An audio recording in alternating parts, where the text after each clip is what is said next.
All right, boys and girls, there she is.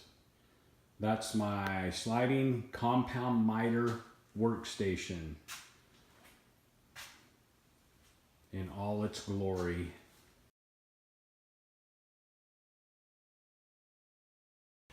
This is my saw, DW708. Baby's been mine for quite a long time. I got a lot of miles on it and I love it. And I've always had it on this rigid stand, mobile stand. And this mobile stand's fantastic, works great. I want to get to a place where I'm not wheeling shit around stuff, excuse me. Gonna have it below my cabinets there.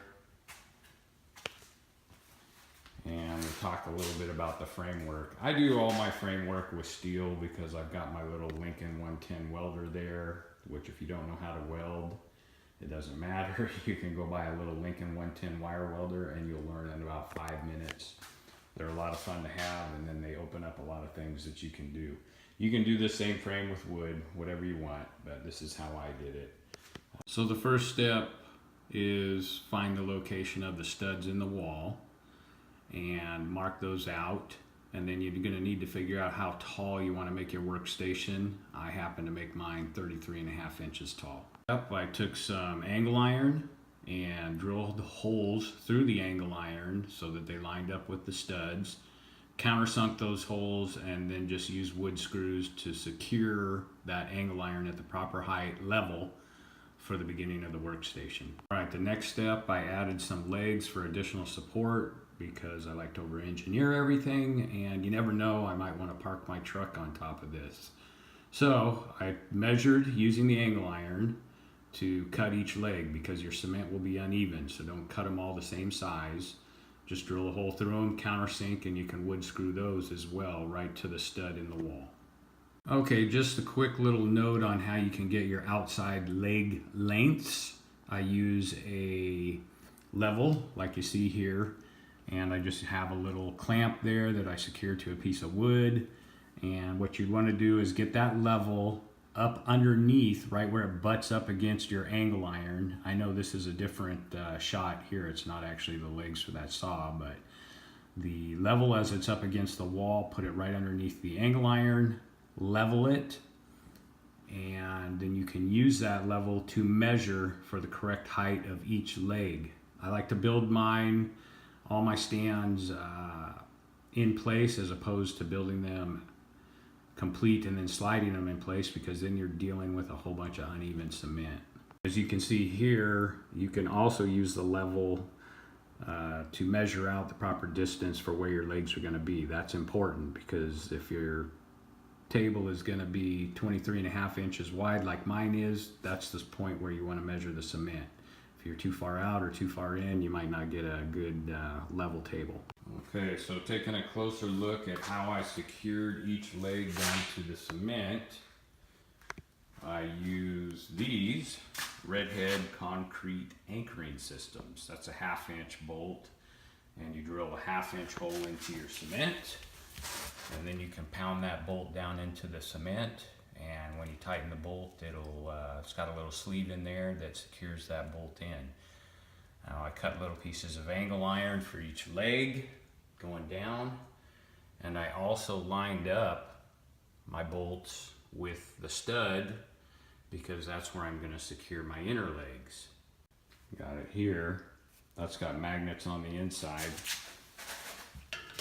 so that'll hold it onto both sides of the post. So now we're getting it level this way and level that way. Just a quick note about the width that you want to make the depth you want to make your workstation. Remember, you want to be able to take your sliding compound miter and move it all over the place. You want those big bars that are there for your slide take up a lot of distance when you rotate that around. So make sure you have properly planned for the distance that saw needs to sit away from the wall in order for that workstation to work properly.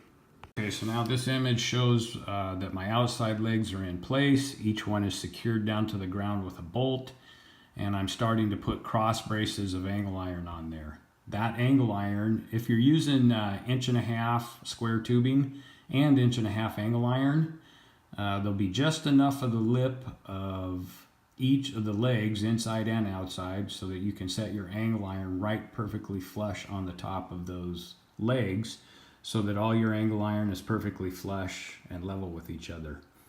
You can see at the bottom of those legs that I put my little piece of angle iron off to the right. The anal side of me would, on the next workstation I make, put the angle iron towards the inside, towards the wall. So it's just that much less of a trip hazard or a toe snag hazard. Also, I secured my angle iron, my little pieces of angle iron, to the floor first using a laser light to make sure I got them all straight and at the proper distance. I secured those to the ground first. Then I could take each individual leg, level it both directions, tack it in place, and weld it in place. Wait a minute. How come that angle iron on the outside legs doesn't go all the way across? Well, that's because the portion of the table that's going to hold your sliding compound miter saw has to be lower, because you want the surface of your workstation to be level with the surface of your saw. So make sure that you know how big of a gap to leave there to fit your saw, and give yourself some fudge room, because you may want to put a different saw there one day. All right, so know how big a gap you need there, make it larger, and we'll cover how to get our saw attached to it. All right, I'm going with double layer MDF because I want a nice strong surface. But if you take a look at these two as they rest on each other, you see that gap there? That's just with it resting in place. So there's going to be a gap because this stuff comes with a bit of a warp to it. In order to get that gap out, you can't just take that screw and drive it up through both layers. It won't work. If you try to drive it too far, it'll just strip it out, even if you go through your angle iron there. And it won't suck the gap. It'll leave the gap in place. So what you've got to do is pilot drill the bottom layer so that the screw slides right through it, and then you can drive it up through the top layer, and that'll suck that gap out. All right, so what I ended up doing is just welding a little table or stand area right off of my legs on my workbenches on both sides. Just made sure that it was at the right height, so that after I install that 1/4" PVC on top of both sides of the tables there, it will be at the right height. All right, so the saw's all in place. Now I've got my little PVC edges in place, just some leftover PVC I had from a different project. This is part of that Kreg track. I'll get that secured tomorrow, and there'll be one on both ends. So really the way that sits is like that. It's not going to stand up like that. That's how it stands. And then I've got this stop here that rides along the top here, and then that way I can cut pieces to the same length. Okay, so here's for lack of a better term, the sled that the fence is going to bolt to. It's just layers of MDF, and then this track will slide right on there like so. It'll get secured, and then it'll go up for my fence. On this side, same thing. This one's already secured. You can see the nuts coming off the back side there. Just used a 1/4" by 2" bolt. The 1/4" fits perfectly in that little T there so that you could secure it to your sled. And then I've got my little holes for my screws, so once I line the fence up properly, then I'll just screw it down to the top of the table. I'm sure it'll all work pretty nicely. And then I've got my Kreg flip down stop that'll ride along the top and that little track there.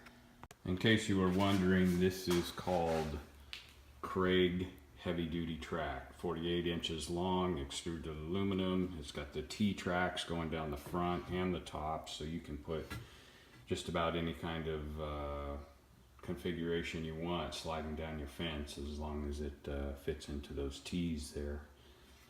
I want to say it was 39 bucks for a 48 inch section, so that seems like a pretty good price to me. Pretty fancy, pretty heavy duty, and should work nicely as a fence.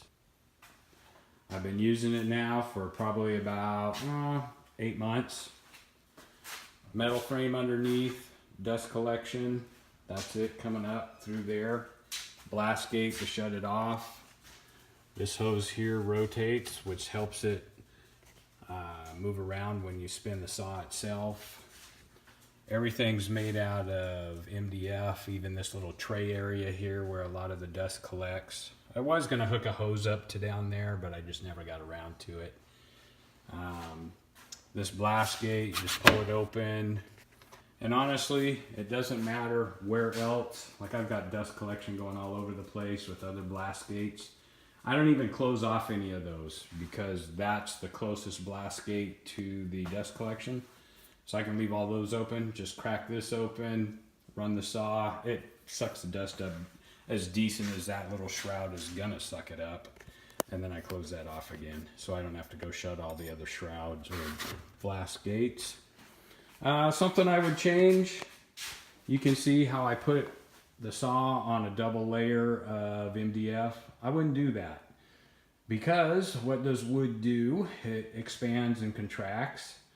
And if you're anal like me, you won't like the fact that your table saw surface isn't always perfectly flush with this surface. So I would probably weld a steel table underneath, and that's what I bolt my saw to. And then you can buy little shims like this. You can buy little shims like that and put it underneath the bolts to get your saw level with the surface of your work table. That's something I'd probably do differently, and I might actually do one of these years.